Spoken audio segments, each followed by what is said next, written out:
It was a Thursday afternoon in April 2024 when what began as a normal Family Feud episode turned into one of the most emotional reunions ever. Steve Harvey walked onto the Atlanta stage in a sharp burgundy suit, his trademark smile lighting up a room. Competing that day were the Parkers from Indianapolis and the Washingtons from Birmingham. But nobody knew they were about to witness a miracle. Rachel Parker, a 40-year-old financial advisor, introduced her family with pride. Her husband Tom, their two kids Emma and Josh, and her lifelong best friend Monica. When Steve asked about her work, Rachel explained she helped families plan for their futures. Everything seemed routine until Emma mentioned that her mom's Christmas DNA test had revealed something far bigger than ancestry. A twin sister. The studio fell silent. "You have a twin?" Steve asked, astonished. Rachel nodded through tears. "For 40 years, I felt like something was missing. Now I know why. I have a sister, Rebecca." Rachel explained how she'd been adopted as a baby and only learned through the DNA test that her birth mother had requested her twin daughters be kept together. But the agency separated them for profit. For months, Rachel and Rebecca had spoken non-stop, sharing photos, stories, and their shock at discovering how alike their lives had been. Both worked in finance. Both had daughters the same age, even shared quirky habits and food dislikes. Steve, visibly emotional, paused and smiled knowingly.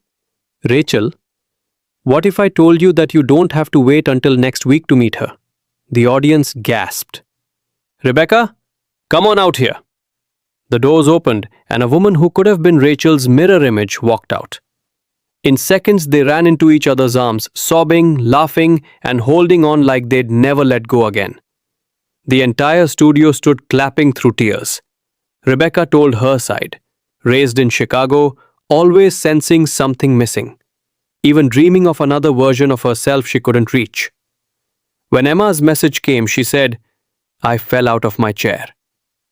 Their first phone call lasted 4 hours. They soon discovered eerie similarities. Same wedding song, same dog name, same teenage hobbies. As Steve said, that's the twin bond. Distance can't break it. Then came another revelation. Their birth mother, Linda Morrison, had passed away 12 years earlier, but had never stopped searching for them. Her sister, Aunt Diane, had written the twins a letter, sharing that Linda had saved baby blankets, a photo of them together, and 39 birthday letters, one every year. She'd even helped change adoption laws so siblings wouldn't be separated again. The studio wept as Rebecca read the letter aloud.